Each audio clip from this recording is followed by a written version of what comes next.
mo dito. Baka mamaya makita ka ni Mami. Hindi, ibabalik ko lang to. Nalaglag mo eh. Ikaw ba yung narinig kong kumakanta?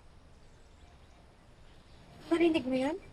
Oh, you have a very beautiful voice. I heard na di ka raw lumalabas ng bahay dahil ba yan sa medical condition mo? Paano ka pala pumapasok sa school? Homeschool daw. Talaga? Paano ka nagme-make ng friends? Wala akong friends. Si Mami lang. You know, kung pumasok ka sa regular school, madami ka may meet na friends doon. Mga ka-age natin. Tsaka marami rin silang masasaya activities. Katulad ng intrams, field trips. Naku, for sure may enjoy mo yun. Tsaka pwede ka rin sumali sa glee club namin. Bagay ka doon kasi sobrang ganda ng boses mo eh. Hindi ako papayagan ni Mami eh. May sakit kasi ako. Mookie? Mookie, it's time for your medicine! Meron nga akong classmate na cancer patient eh. Hindi naman nagdi-discriminate ang school sa makagaya mo. Talaga? Oh, by the way, I still don't know your name. Mookie? Sino yung kausap mo? Sino ka? Bakit mo kinakausap ang anak ko? Flor, hindi ba parang child abuse yung ginagawa ni Ma'am?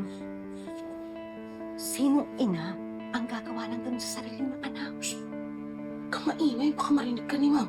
Ka ba? Hindi ka ba naawa kay Mookie? Siyempre naaawa ako kay Mookie. Sino ba namang hindi? Eh ano bang magagawa ko? Eh kung magsumbong ka kaya sa Pantay Bata. Sumbong mo kay Tita May. Sira ka ba? Gusto mo bang mawalan tayo ng trabaho pareho? Kakaawa naman si Mookie.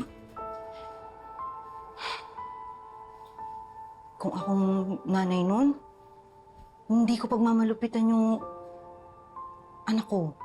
Lalo na't may sakit pa. Huwag ka na lang kasi makialam. Eh, alam naman ni Ma'am Olive yung nakakabuti kay Mookie. Bakit mo kinakausap ang anak ko? Good morning po. Ako po si Zane. Kakalipat ko lang po sa neighborhood. Why are you talking to my daughter? No, I was just telling your daughter po na may enjoy niya pong pumasok sa regular school. Kasi I heard po na homeschooled po siya eh. Paano mo alam yun? Mookie? Kilala mo ba kung sino to?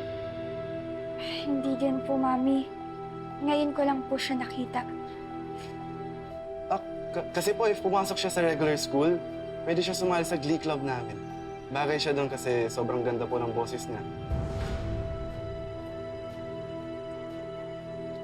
Are you some kind of a creep? Sino-stalk mo ba yung anak ko? Hindi po. Narinig ko lang po siyang kumanta. Well, anong karapatan mo para i-educate ako kung paano ko pag-aaralin ang anak ko? Umalis ka na dito before I call the police. Leave! Sorry po.